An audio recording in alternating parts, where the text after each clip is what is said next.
បាទគ្រប់ជំរាបសួរពុកម៉ែបងប្អូនអរគ្នាថ្ងៃនេះគឺមកចូលរួមដោះស្រាយក៏ដូចជាបង្ហាញពីវិធីក្នុងការ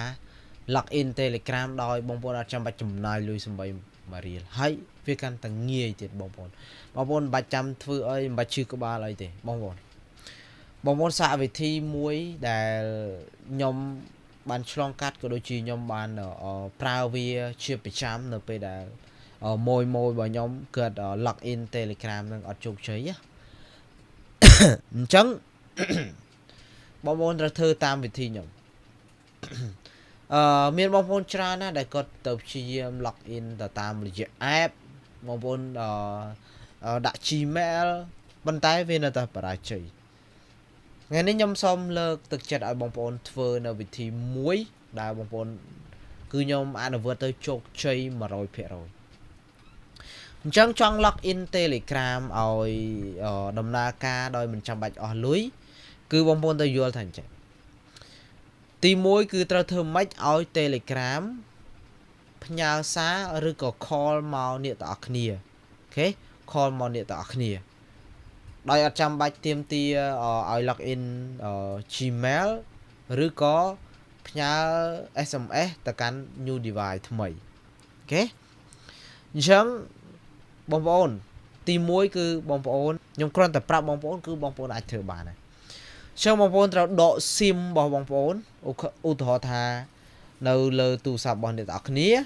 នៅលើទូរស័ព្ទរបស់ពុកម៉ែបងប្អូនទាំងអស់គ្នាទូរស័ព្ទប្រើស៊េរីទំនើបនេះគឺនៅពេលដែលបងប្អូនធ្វើការអាប់ដេតនៅពេលដែលបងប្អូនធ្វើការដំឡើងប្រភេទ Telegram វានឹងបានប្រភេទ Telegram បែបទំនើបបែបថ្មីបែបល្អអញ្ចឹងទៅអញ្ចឹងតើបងប្អូនទៅធ្វើម៉េចគឺបងប្អូនត្រូវដក SIM ចេញពីទូរស័ព្ទទំនើបរបស់អ្នកទាំងអស់គ្នានេះចេញដក SIM ចេញពីទូរស័ព្ទរបស់អ្នកទាំងអស់គ្នានេះចេញហើយបងប្អូនយកទៅដាក់ទូរស័ព្ទ Vivo ក៏បាន Oppo ក៏បានដែលជាប្រភេទទូរស័ព្ទដែលវាអត់អាប់ដេតរាល់ថ្ងៃណាចឹងមិនន័យថាវា old version ណាអញ្ចឹងបងប្អូនត្រូវចាំមួយទៀតថាអញ្ចឹងនៅពេលដែលបងប្អូនយក Telegram យកលេខ Telegram របស់អ្នកទាំងអស់គ្នាយកមកដោតលើទូរស័ព្ទថ្មីនេះទូរស័ព្ទចាស់នេះអញ្ចឹងត្រូវចាំថា Telegram ដែលបងប្អូនប្រើរងថ្ងៃនេះគឺអត់បាន log in ចេញទេអត់បាន log in ចេញទេអញ្ចឹងបងប្អូនគ្រាន់តែយក SIM ថ្មីហ្នឹងយកមកដោតចូលក្នុងទូរស័ព្ទនេះមកហើយបងប្អូនធ្វើការ add account នេះបងប្អូនធ្វើការ add account បងប្អូនអត់ log out Telegram លើហ្នឹងទេណាបងប្អូន Telegram លើហ្នឹងគឺបងប្អូនអត់ log out ទេអូខេខ្ញុំដាក់នៅលើខ្ញុំដាក់អញ្ចេះប្រហែលជាបងប្អូនពិបាកមើលបន្តិចប៉ុន្តែខ្ញុំសូមបញ្ជាក់ថាយើងគ្រាន់តែចុចកន្លែង account នេះមកហើយយើងរកពាក្យថា add account អធិស្ឋានបងប្អូនខ្ញុំតឹងច្រមុះខ្ញុំអត់មាននិយាយទៅវានិយាយទៅអត់សូវច្បាស់ណាបងប្អូនអូខេបងប្អូនអញ្ចឹងខ្ញុំចង់បង្ហាញពុកម៉ែបងប្អូនទាំងអស់គ្នាបន្តិចទាក់ទងនឹងការ add account អញ្ចឹងខ្ញុំសូមបញ្យល់ជាលក្ខណៈវីដេអូនៅលើទូរស័ព្ទរបស់ខ្ញុំចុះដើម្បីឲ្យបងប្អូនងាយយល់អូខេប៉ុន្តែគ្រាន់តែថាថ្ងៃនេះគឺអត់បានព្រៀងទុកទៅលើការ screenshot វីដេអូឲ្យពុកម៉ែបងប្អូនទេអូខេអញ្ចឹងខ្ញុំបើកscreenshot សិនអូខេពុកម៉ែបងប្អូនទាំងអស់គ្នាអញ្ចឹងយើងចូលទៅកាន់ Telegram របស់បងប្អូនទាំងអស់គ្នាជាទូទៅបងប្អូនប្រកាសជាឃើញឆាតហើយអូខេបងប្អូនប្រកាសជាឃើញឆាតអូខេបងប្អូនខ្ញុំចាប់ផ្ដើម start នៅក្នុងការបង្ហាញពុកម៉ែបងប្អូនទាំងអស់គ្នាពីរបៀបនៅក្នុងការ add account ថ្មីអញ្ចឹងខ្ញុំឧទាហរណ៍ថាទូរស័ព្ទនេះគឺខ្ញុំបានដក SIM ដែលត្រូវ log in Telegram នោះខ្ញុំយកមកដាក់ទូរស័ព្ទខ្ញុំហើយអូខេយកមកដាក់ក្នុងទូរស័ព្ទខ្ញុំហើយត្រូវចាំមួយទៀតថាត្រូវប្រើ 3G ឬក៏បានន័យថាប្រើអ៊ីនធឺណិត SIM មិន Wi-Fi ទេ Wi-Fi អត់ប្រើបងប្អូន Wi-Fi អត់ប្រើអូខេបងប្អូនខ្លះដែលអាចប្រើ Wi-Fi បានក៏ប្រើចុះប៉ុន្តែសម្រាប់ខ្ញុំ log in ជាមួយនឹង Wi-Fi គឺវាអត់ស្គាល់ទេអូខេសម្រាប់ Wi-Fi សម្រាប់Wi-Fi គឺវាអត់ងាយផ្ញើសារចូលអូខេប៉ុន្តែសម្រាប់ SIM បងប្អូនឧទាហរណ៍ថាបងប្អូនអត់មានលុយប៉ុន្តែ SIM មួយទៀតមានលុយបងប្អូនអាចបើកដំណើរការ SIM នឹងធម្មតាឲ្យតែប្រើអ៊ីនធឺណិតដោយប្រើ SIM អូខេអញ្ចឹង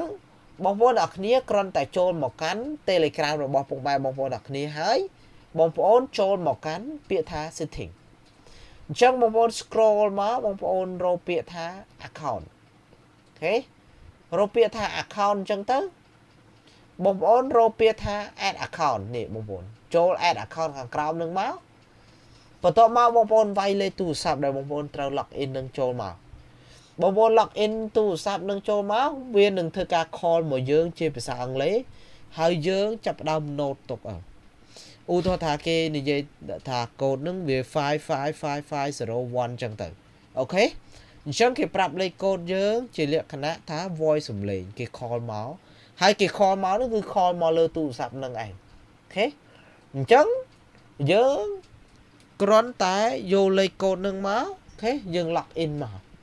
យើង log in នៅលើទូរស័ព្ទថ្មីនេះមកបន្ទាប់មកធ្វើម៉េចដើម្បី log in លើទូរស័ព្ទអាទំនើបរបស់យើងបាន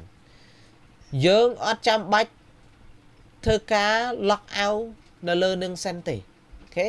យើងអត់ log out លើនេះសិនទេណាគឺយើងរក្សា account របស់យើងនៅលើនឹងដដែលទុកដដែលអីដដែលធម្មតាបន្ទាប់មកយើងទៅ log in លើទូរស័ព្ទរបស់យើងមួយទៀត log in ទូរស័ព្ទរបស់យើងមួយទៀតអញ្ចឹងនៅពេលដែល log in ខ្វោកមកចុច log in ខ្វោកបងប្អូនវាយលេខទូរស័ព្ទអីមកវានឹងទាមទារលេខកូដដែលផ្ញើចូល other device ហើយបានន័យថាផ្ញើចូលនៅលើឧបករណ៍ផ្សេងបានន័យថា account Telegram យើងកាលណា log in នៅលើទូរស័ព្ទផ្សេងហើយណាទោះជាបងប្អូនយកទៅ log in លើកុំព្យូទ័រទោះជាបងប្អូនយក log in លើ iPhone ឬក៏ iPad ក៏ដោយនៅពេលដែលបងប្អូនចុច log in ខ្វក់នៅពេលដែលបងប្អូនវាយលេខទូរស័ព្ទរបស់បងប្អូនទាំងគ្នាវានឹង load លេខកូដមកលើ account ចាស់ account នៅលើទូរស័ព្ទដៃដែលយើងកំពុងប្រើដែលយើង log in ជោគជ័យមុនណាអញ្ចឹងយើង log in អានេះបានជោគជ័យម្ដងហើយអាទូរស័ព្ទដែលយើងត្រូវ log in ដែលយើងត្រូវប្រើជាក់ស្ដែងហ្នឹងគឺយើងត្រូវ log in ឲ្យហើយមកនៅពេលដែលយើង log in គឺវាផ្ញើលេខកូដមកទូរស័ព្ទរបស់យើងអូខេយើងទូរស័ព្ទដែលយើងខ្ចីគេ log in ហ្នឹងណាវានឹងផ្ញើចូលមកសិនអូខេយើងយកអាលេខកូដពីលេខទូរស័ព្ទនេះមកយើងយកមកវាយនៅលើទូរស័ព្ទថ្មីហ្នឹងមកនៅពេលដែលយើង log in ណាចឹងនៅពេលដែលយើងវាយចូលប៉ុបវានឹង load ចូល account នេះបានជោគជ័យហើយនៅលើទូរស័ព្ទថ្មីនេះបានជោគជ័យហើយអូខេពុកម៉ែបងប្អូនអញ្ចឹងនៅពេលដែលបងប្អូនដាក់បានជោគជ័យហើយបានន័យថា account របស់បងប្អូនវានៅលើទូរស័ព្ទរបស់បងប្អូនហើយអញ្ចឹងបងប្អូនដើម្បីសុវត្ថិភាពគឺបងប្អូនត្រូវទី1គឺដក SIM ចេញពីទូរស័ព្ទដែលយើងខ្ចីគេនឹងហើយបន្ទាប់មកយើងចុចធ្វើការ log out យើងធ្វើការ log out account របស់យើងនៅលើទូរស័ព្ទគេចេញទៅអូខេ log out ចេញហើយបានន័យថាយើងជោគជ័យហើយអញ្ចឹងយើងអាចដក SIM មកដាក់ទូរស័ព្ទរបស់យើងមកបន្ទាប់មកយើងអាចធ្វើការ log in ទៅលើកុំព្យូទ័រ log in ទៅលើ device ផ្សេងគឺអូខេហាមដាច់ខាតខ្ញុំបញ្ជាក់បន្តិច